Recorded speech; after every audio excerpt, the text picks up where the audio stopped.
ಎಲ್ರಿಗೂ ನಮಸ್ಕಾರ. ಇವತ್ತು ನಮ್ಮ ದರ್ಶನ್ ಸರ್ ಅವರ ಅಭಿಮಾನಿಗಳ ಜೊತೆ ಕರಿಯರ್ ರಿಲೀಸ್ ನ ನೋಡಬೇಕು ಅಂತ ನಾನು ಬಂದೆ. ಯಾಕಂದ್ರೆ ಈ ಫಸ್ಟ್ ಶೋ ನನ್ಗೆ ಎಕ್ಸ್ಪೀರಿಯನ್ಸ್ ಆಗಿರ್ಲಿಲ್ಲ. ಯಾಕಂದ್ರೆ ನಮ್ ಡಿ ಬಾಸ್ ಅಭಿಮಾನಿಗಳೇ ಎಷ್ಟಿರ್ತಾರೆ ಅಂದ್ರೆ ಯಾವಾಗ್ಲೂ ಫಸ್ಟ್ ಶೋ ನೋಡೋ ಅನುಭವ ನನ್ಗೆ ಆಗಿರ್ಲಿಲ್ಲ. ಆದ್ರೆ ಇವತ್ತು ಆ ಅನುಭವ ನನಗೆ ಸಿಕ್ತು. ಸಿನಿಮಾ ಹೇಗಿದೆ ಅಂತಾನೆ ನನಗೆ ಮರ್ತೋಯ್ತು. ಯಾಕಂದ್ರೆ ನಾನು ಕಣ್ ತುಂಬಾ ದರ್ಶನ್ ಸರ್ ಅವ್ರನ್ನ ತುಂಬ್ಕೋತಾ ಇದ್ದೆ. ನಾನು ತುಂಬಾ ಖುಷಿ ಆಯ್ತು ದರ್ಶನ್ ಸರ್ ಅವ್ರು ನಾನು ಬಿಗ್ ಸ್ಕ್ರೀನ್ ಅಲ್ಲಿ ನೋಡಿ. ಅದ್ರಲ್ಲೂ ರಿಲೀಸ್ಗೆ ಯಾವ ಒಂದು ಹಬ್ಬದ ವಾತಾವರಣ ಇತ್ತು ಅಂತ ಅಂದ್ರೆ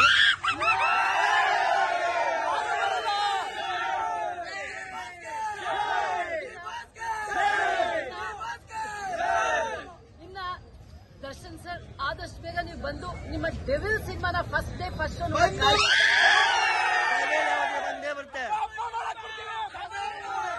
ಆಮೇಲೆ ಸರ್ ನಿಮಗೆ ಇರುವಂತ ಅಭಿಮಾನಿಗಳು